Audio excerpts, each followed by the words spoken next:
શક્તિ ભક્તિ અને આસ્થાનો ત્રિવેણી સંગમ સમાજક વિખ્યાત યાત્રાધામ અંબાજી ખાતે આગામી 12 સપ્ટેમ્બરથી 18 સપ્ટેમ્બર સુધી ભાદરવી મહામેળો શરૂ થનાર છે। શક્તિપીઠ અંબાજી મહામેળામાં જેટલું મહત્વ પદયાત્રા દર્શનનું છે, એટલું જ મહત્વ માતાજીના મનભાવન પ્રસાદ મોહનથાળનું છે।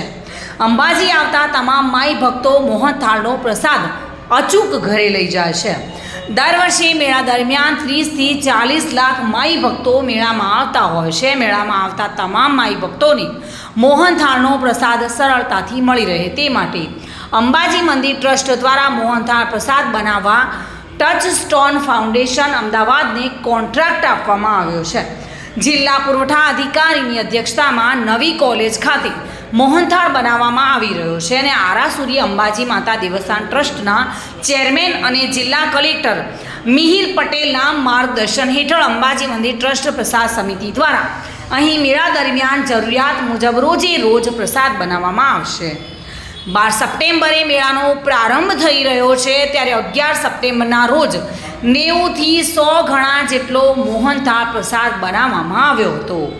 રોજે રોજ યાત્રિકોના ઘસારાને ધ્યાનમાં રાખી મોહનથાળ પ્રસાદ બનાવવામાં આવે છે અને આ માટે એક ઘાણ માટે 100 કિલો બેસન અને 150 કિલો ખાંડ અને 75 કિલો ઘી, 5 ડબ્બા સાથે 1.5 કિલો ઘી, 200 ગ્રામ ઇલાયચીનો વપરાશ થાય છે અને આ માટે ઘાણ બનાવવામાં 100 જેટલા કારીગરો અને પેકિંગ માટે 200 થી 300 કારીગરોને લોડિંગ, રો મટીરિયલ અને અન્ય કામ માટે 100 થી 150 માણસો સેવા આપી રહ્યા છે। મેળા દરમિયાન 1000 ગણા મોહનથાળ પ્રસાદ બનાવવાનું આયોજન કરવામાં આવ્યું છે। જોકે ગણેશ ચતુર્થીના પવિત્ર દિવસથી શ્રી આરાસુરી અંબાજી માતાના દેવસ્થાન ટ્રસ્ટ દ્વારા અંબાજી નવી કોલેજ ખાતે વોટરપ્રૂફ ડ્રોમમાં મોહનથાળ પ્રસાદ બનાવવાની કામગીરી શરૂ કરવામાં આવે છે અને અંબાજી ખાતે દર્શન કરવા આવતા માઈ ભક્તો માતાજીના દર્શન કર્યા બાદ પોતાને ઘરે મોહનથાળનો પ્રસાદ અચૂક લઈ જતા હોય છે। આવતીકાલથી જે ભાદરવી પૂર્ણિમાનો મહામેળો શરૂ થઈ રહ્યો છે, તેમાં મોટી સંખ્યામાં માઈ ભક્તો પધારનાર છે।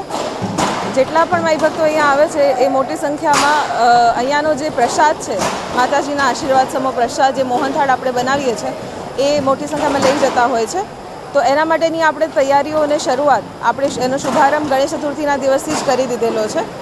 આપણે આમ જોઈ શકીએ એમ કે અહીંયા આપણે કુલ 1000 ગાણ જેટલા મોહનથાળ 18 તારીખ સુધીમાં આપણે બનાવવાનું આયોજન હાથ ધરેલું છે, જેના માટે કુલ આપણે 1.5 લાખ કિલો ખાંડ, 1 લાખ કિલો બેસન, 200 કિલો જેટલો ઇલાયચીનો પાવડર અને 5000 ડબ્બા જેટલો ઘીનો સપ્લાય આપણે ઓલરેડી પ્રોક્યોર કરેલો છે અને આપણે આ બધાની ગુણવત્તા પણ સારી જળવાઈ રહે એના માટે એનું ટેસ્ટિંગ અને સેમ્પલિંગ પણ થઈ ગયેલું છે અને એ બધા સેફ છે। એના પછી જ આપણે એને વપરાશમાં લીધેલા છે, જેથી ગુણવત્તા આપણે ખાસ કરીને આ વખતે ગુણવત્તા અને સ્વચ્છતા પર ખાસ વિશેષ ભાર મૂકવામાં આવેલો છે। આ ઉપરાંત આપણે રોજના પણ 30 થી 40 હજાર કિલોગ્રામ જેટલો મોહનથાળ બને તેવું આયોજન આપણે હાલમાં હાથ ધરી રહ્યા છે, એટલે કે 3 થી 4 લાખ પેકેટ આપણે રોજના બનાવી રહ્યા છે। આ પ્રસાદ ડોમ છે તેમાં આપણે પ્રસાદ બનાવવાની કામગીરી કરી રહ્યા છે। આ ઉપરાંત મંદિર પરિસરમાં જે પ્રસાદ વિતરણના કેન્દ્રો છે એના પર પણ આપણે સુગમતા બની રહે બધા લોકોને એના માટે 14 વિતરણ કેન્દ્રો આપણે શરૂઆત કરી છે। આવતીકાલ સવારથી આ બધા જ વિતરણ કેન્દ્રો પર પૂરતા પ્રમાણમાં પ્રસાદ મળી રહેશે, તેથી માઈ ભક્તોને કોઈપણ પ્રકારની તકલીફ ના પડે એવું આપણે આયોજન હાથ ધર્યું છે। જય Ambe. Bureau report, today Gujarati news.